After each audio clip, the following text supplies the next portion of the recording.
আমরা প্রস্তাব দিয়েছি যে একটা পিপিপি পাবলিক প্রাইভেট পার্টনারশিপের মাধ্যমে ফরিদপুরকে আসলে একটা ফিল্ম সিটি করা, যে ফিল্ম সিটিতে কোনো যে মানুষ গরু চড়াবে এরকম না, বা জাস্ট একটা অবকাশ কেন্দ্র হবে বা কয়েকটা বিল্ডিং থাকবে এরকম না, বরং হচ্ছে যে আসলেই ওখানে ইনডোর আউটডোর শুটিং করার স্পেস থাকবে। আর এই এফডিসি এই জায়গাটা অপ্রতুল, এখানে শুটিং ফ্লোরগুলো না থেকে এখানে থাকবে গবেষণার জায়গা, এখানে স্ক্রিপ্টিং থেকে শুরু করে প্রোডাকশন থেকে শুরু করে ডিস্ট্রিবিউশন, আপনারা যে প্রস্তাবগুলো বলেছেন এগুলো কোনোভাবে আমি বিরোধী না। আমার সময় থাকলে আমি অবশ্যই এগুলো করার সর্বোচ্চ চেষ্টা করতাম, করে যেতাম, সময় নেই।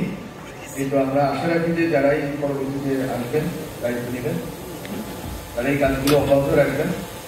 যদি এটা অব্যাহত রাখা যায় তাহলে বাংলাদেশের ফিল্মের যে কথাগুলো এখানে আবেগের জায়গা থেকে হোক, আমাদের প্রত্যাশা আকাঙ্ক্ষার জায়গা থেকে যে কথাগুলো এসেছে বাংলা ফিল্মকে বিশ্ব দরবারে উপস্থাপন করা, এটা আমারও স্বপ্ন, আমাদের স্বপ্ন, আমাদের প্রজন্মের স্বপ্ন। আমরা স্বপ্ন দেখেছিলাম ওটা আমাদের এফটিআই হবে, ইন্ডিয়ানদের মতো, ইন্ডিয়াতে যেভাবে এফটিআই আছে, এসআরএফটিআই আছে কলকাতাতে, বাট আমরা ওইটাকে ওই লেভেলে আনার জন্য যে সময় এবং যে সাধ্য সক্ষমতা দরকার সেটা আমাদের নেই। তারপরেও আমরা যদি ভেবে থাকি যে এই মন্ত্রণালয়, আমাদের মন্ত্রণালয় ফিল্ম শেখা থেকে শুরু করে প্রোডাকশন থেকে শুরু করে ডিস্ট্রিবিউশন পর্যন্ত একটা ইকোসিস্টেম আমরা করবো। আমরা মাত্র এই কাজগুলো মাইলস্টোন আকারে করলাম, খুবই ক্ষুদ্র কাজ কিন্তু শুরু হলো।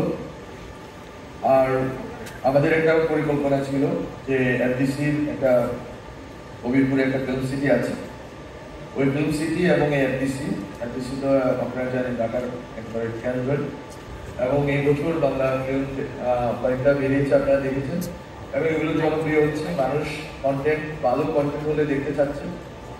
এবং আগের যে ফিল্ম মেকিং এর যে স্ট্রাকচার ছিল, যে চিন্তা ভাবনা ছিল বা যে বাজার ছিল, ওই বাজারও বদলে গেছে, চিন্তা ভাবনাও বদলে গেছে। এখন নতুন সময় ডিজিটাল একটা জায়গায় আমরা পৌঁছে গেছি এবং আমাদের হাতে হাতে এখন হচ্ছে যে ফিল্ম স্ক্রিন, ফলে ফিল্ম আপনার গিয়ে মানুষ যে হলগুলোতে ফিল্ম দেখবে অথবা সিনেপ্লেক্সে গিয়ে দেখবে, ওই রকম করে কন্টেন্ট নির্মাণ করতে হবে।